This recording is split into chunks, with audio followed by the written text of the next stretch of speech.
Hello, can you hear me? I'm Niru Ratnam.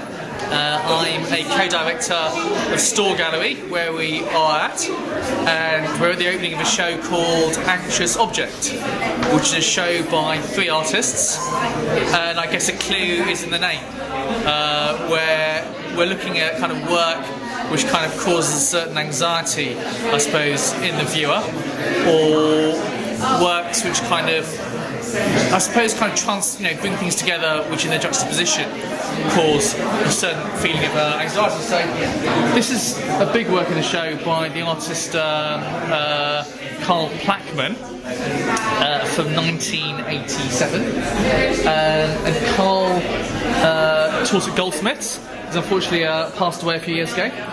A number of works in the Tate. I guess the show is really kind of inspired by Carl's work, so in some ways it's a good place to start. Again, obviously Carl uses the juxtaposition of odd objects, from a Wellington boot to a felt hat to bass piping, to create, I suppose, a feeling of unease in the viewer.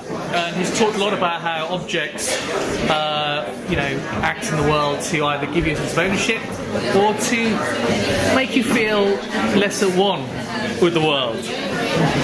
And this piece is called, has a very particular name. Which I can't remember, but it involves the word fascist. Leaning towards fascism? Yes. Right. A lot of Carl's work have very kind of highly suggestive titles. Well, it's really specific compared with your work, which is very suggestive. Really kind of vaguely suggestive. Yes. Ryan? What man Gando? Ryan has something to contribute. Ryan? Okay.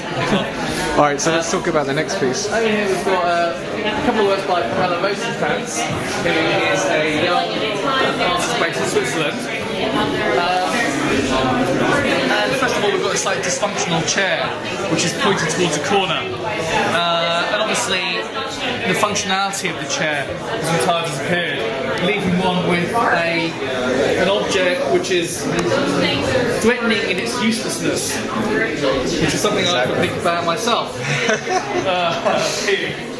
Pamela also started off using objects, these 4 works. Even though this is a series of paintings, she describes them as objects. They start off as trying to render objects into a 2-dimensional painted surface, and then these kind of brass, faintly reflective rectangular strips at eye level give the paintings a slightly anthropomorphic quality. They look like they're staring back at you, and obviously as a viewer you can see bits of yourself reflected in there. So you become part of the weird object that's rendered down there. Okay, great. Let's look at the pillow work. Pamela's got a pillow work over here. That is Pamela over here. Hello, Pamela. Do you know this work again? There's this idea of a hiddenness in the way that there's in the chair. One kind of almost imagines like a hidden seated person. Here, there's a pillow. Again, another domestic object hidden within this rather, beautifully finished kind of tent. This plexiglass tent. It has a kind of hologram effect. It does, doesn't it?